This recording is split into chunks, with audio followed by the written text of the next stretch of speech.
kita testing buka untuk nut size 24 800 Nm torque.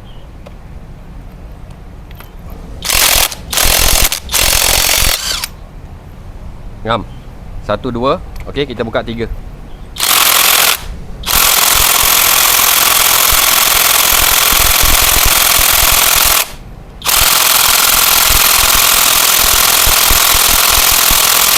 Okey, yang ni memang terlalu padat.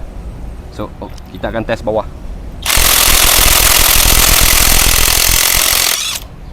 Ngam. Okey, stop.